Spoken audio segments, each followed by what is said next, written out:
Obra Amanhecer de uma Nova Era, ditado pelo espírito de Manuel Filomeno de Miranda ao médium Divaldo Franco. Capítulo 7. O amor nunca põe limites. Nesse instante, duas entidades que cooperavam nas reuniões mediúnicas normais da sociedade espírita adentraram-se, trazendo em maca adormecido um dos seus diretores.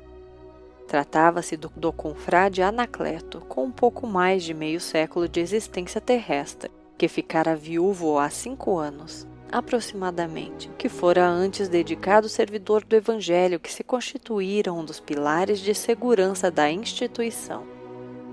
Segundo pude depreender mentalmente em razão das emissões dos pensamentos do nosso mentor, de maneira invigilante, ele passou a cultivar ideias de exaltação e comportamento agressivo, tornando-se um espinho ferinte no grupo de trabalho.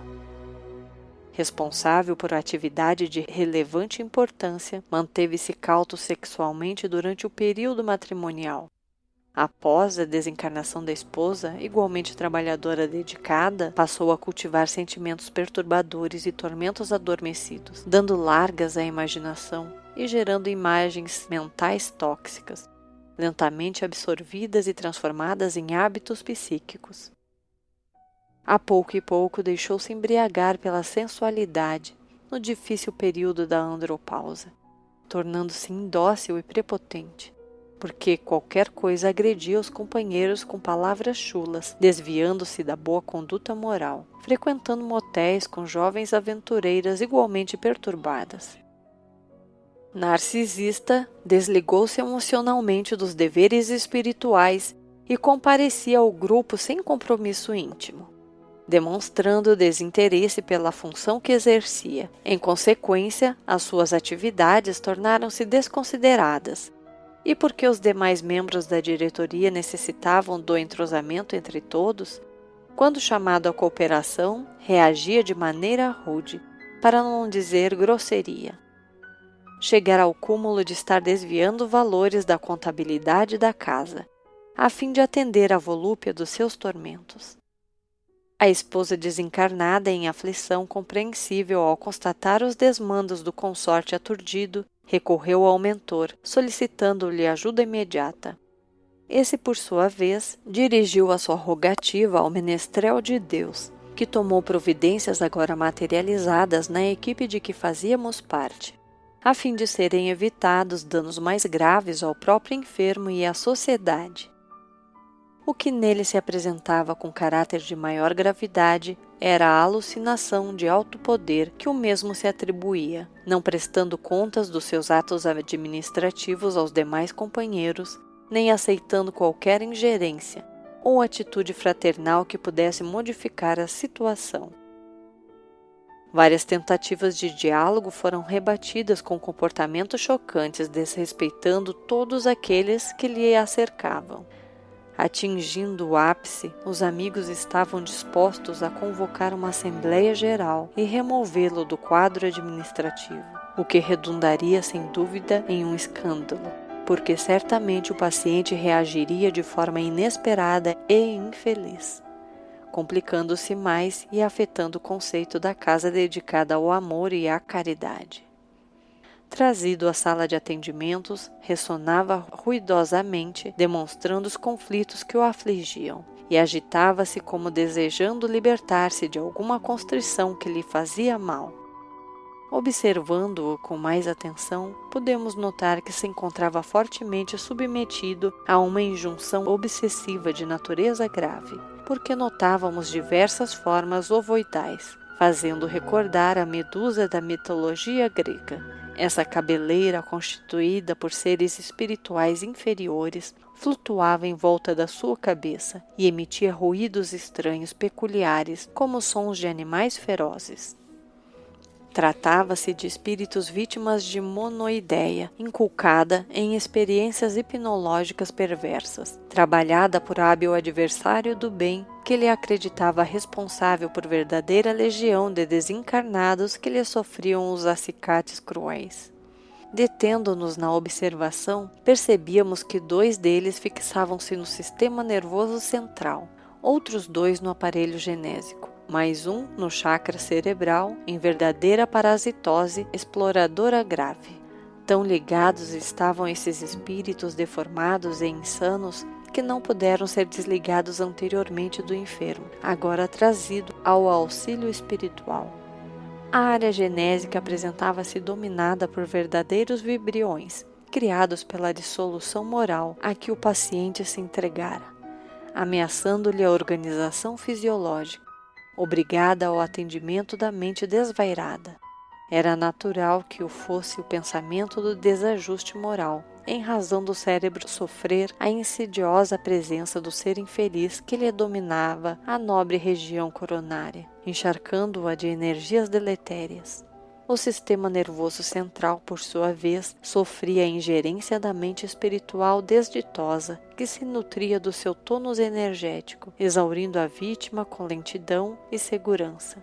Sem dúvida, com pouco tempo de persistência desse quadro, seria impossível a continuação da existência estável. Com certeza, alguma enfermidade devoradora se aproveitaria da falta de resistências do sistema imunológico igualmente comprometido, dilacerando o corpo já alquebrado.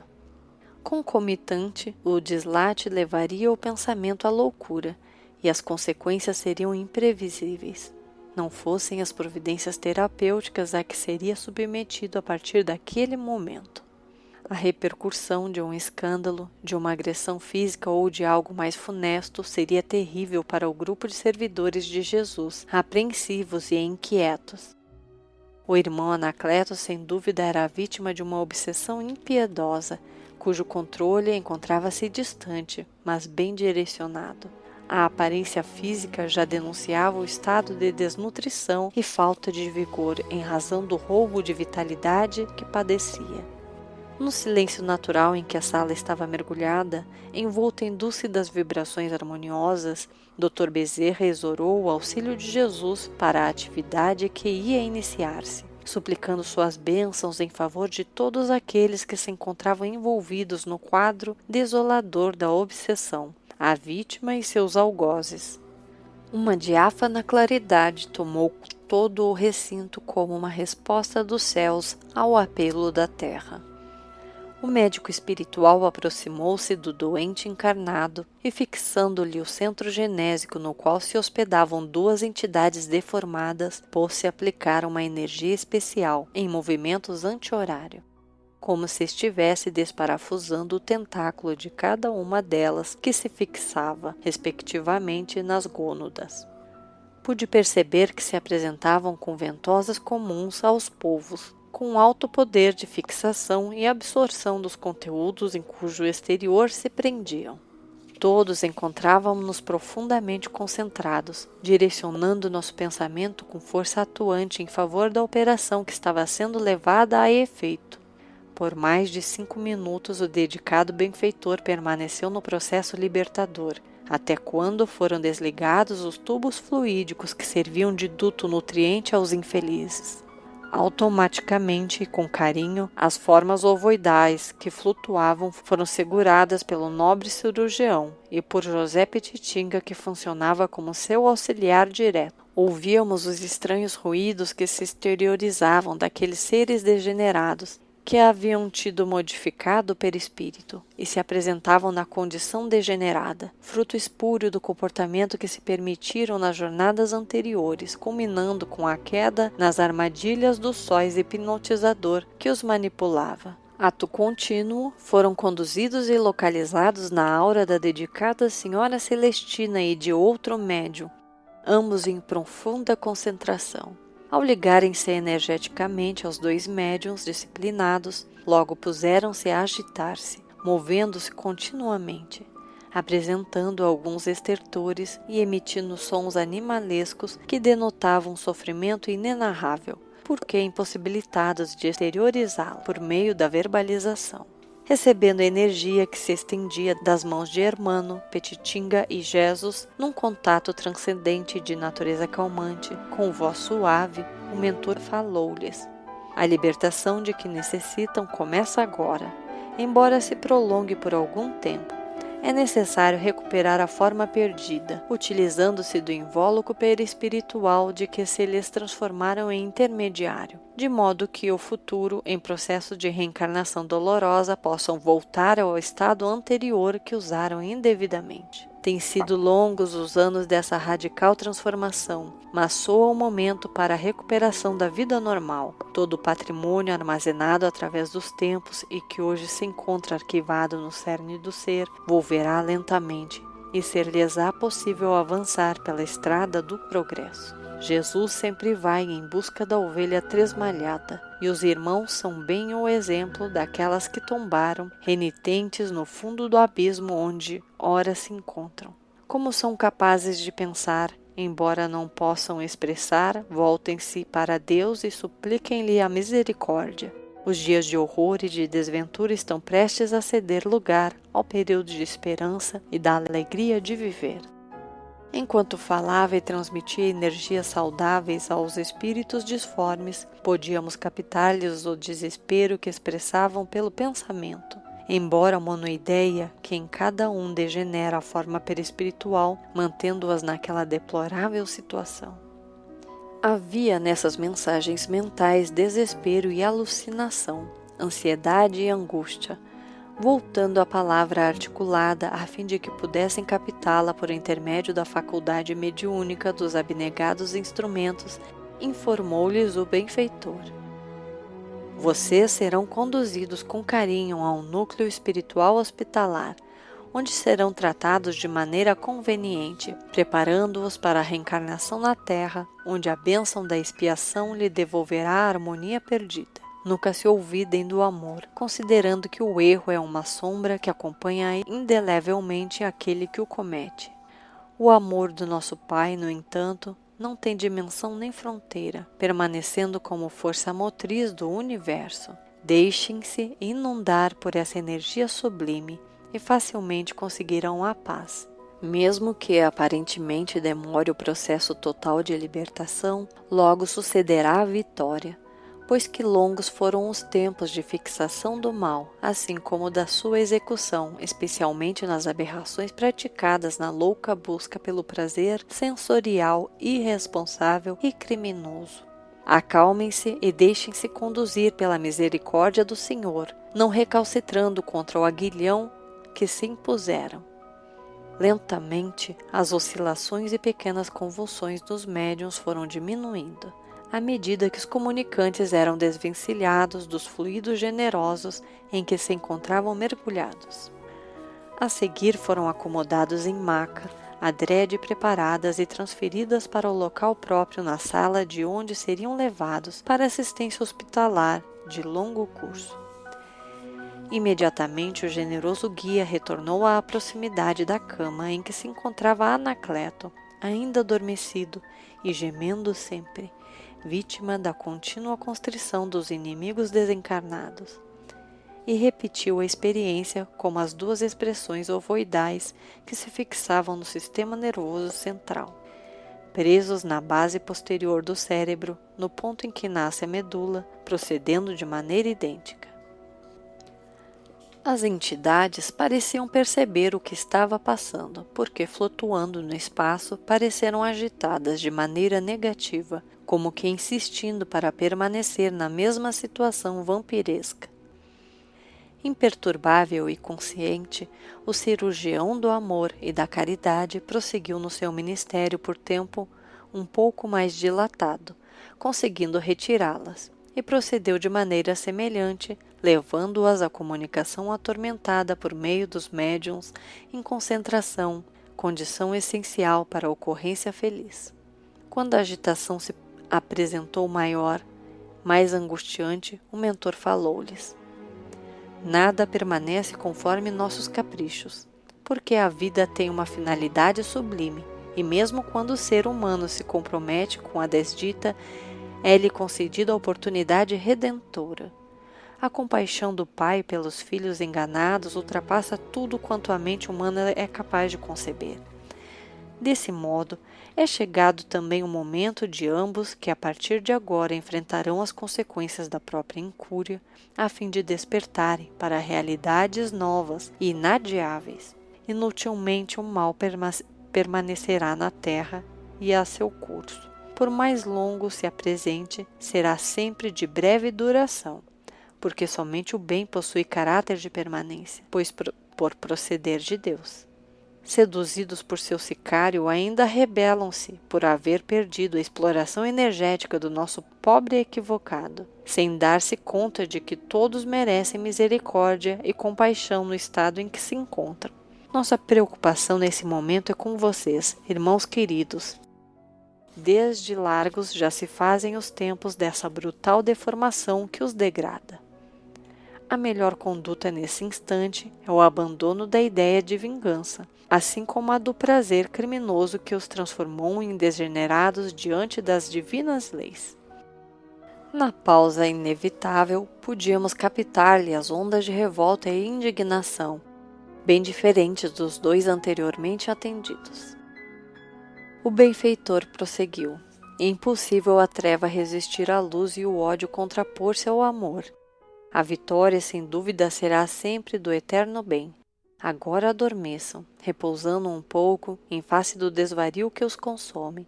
Logo mais será novo dia, e a oportunidade que surge é bênção incomum em favor da felicidade futura de suas vidas. Mantenham-se em paz, porquanto ninguém foge tempo ilimitado em relação ao próprio destino, fruindo de plenitude que todos alcançaremos um dia. Deus os abençoe, irmãos queridos. Repetiu-se o procedimento realizado em relação aos anteriores socorridos. Terminada essa tarefa, o mentor acercou-se de Anacleto e despertou-o com palavras suaves e gentis. Visivelmente atordoado, com face congestionada no desar que sofria, interrogou: Estou em algum tribunal de justiça? Qual é a acusação? Muito calmo, Dr. Bezerra respondeu-lhe: O amigo encontra-se em nosso santuário de amor e de caridade. O tribunal a que se refere permanece na sua consciência, onde está escrita a lei de Deus. Os conflitos de conduta assustam-lhe, e a consciência temerosa da divina justiça, por causa das infrações cometidas contra os deveres espontaneamente assumidos. A resposta oportuna fê-lo acalmar-se e dar-se conta de que se encontrava em desdobramento espiritual na sociedade em que era diretor. Conscientizando-se e percebendo a figura veneranda do diretor dos trabalhos, assim como a presença do pequeno grupo de trabalhadores espirituais, foi tomado pelo pranto e quase desespero, reclamando: As trevas tomaram conta de mim, encontro-me abandonado pelos meus guias, eu que lhes tenho sido fiel, e já por um bom tempo. Não assuma a atitude de mártir ou vítima de abandono, elucidou o amorável mentor. Quando o irmão sabe perfeitamente que tem sido responsável por vários transtornos de conduta e pelo perigo que vem rondando a venerável instituição em decorrência da irresponsabilidade e da insânia moral que se vem permitindo. A voz era enérgica, necessária para o despertamento do embusteiro que agora passava como esquecido da providência. Ato contínuo, o mentor explicou: Aqui estamos tomando providências para minimizar os danos causados pelos descalabros do caro irmão, também com o objetivo de chamá-lo a atenção para a responsabilidade dos seus compromissos, de modo a mudar de conduta e que dessa forma libertasse das trevas, sim, que tenha o envolvido por anuência total de sua parte. Onde está sua responsabilidade em relação ao trabalho de Jesus e à firmeza da fé, se logo se permite percorrer a senda de espinhos da insanidade, tornando-se instrumento de perturbação e de desastre para um trabalho, que é o pilote de sustentação na edificação do espiritismo na terra? Não se brinca com as questões do espírito imortal, nem se podem abandonar graves responsabilidades sem sofrer-lhes a consequência do ato leviano. Portanto, mude o foco do seu pensamento e conversemos. O paciente que despertava emocional e psiquicamente para aquilatar os disparates que se vinha permitido foi tomado pelo pranto natural de arrependimento, manifestando o desejo de recuperar a paz. Enfrentando a realidade com lucidez, ouviu o bondoso guia informá-lo: A partir desse momento, embora permaneçam as situações de sintonia com espíritos malfazejos, aos quais se tem entregado de boa mente, receberá também o nosso auxílio, a fim de que se possa libertar da sua influência perniciosa, reencontrando o rumo. A oração e a disciplina moral deverão constituir-lhe roteiro de segurança, em reflexão positiva e contínua, mantendo-se vigilante em relação às façanhas do prazer doentio e prejudicial. Reconquiste o caminho perdido, avançando com harmonia interior pela senda redentora ao lado dos amigos cooperadores, sem transformar-se em abismo ou impedimento à realização dos elevados objetivos espirituais que nos dizem respeito. Agora repouse e preserve a lembrança deste momento que deverá ser-lhe inolvidável. Amanhece-lhe a oportunidade nova, que deverá ser aproveitada com sabedoria. Deus abençoe. Envolvido em eternecimento e harmonia, Anacleto adormeceu sem convulsão, em paz, sendo conduzido de retorno ao lar por nosso Jesus Gonçalves e outro auxiliar de atividade mediúnica.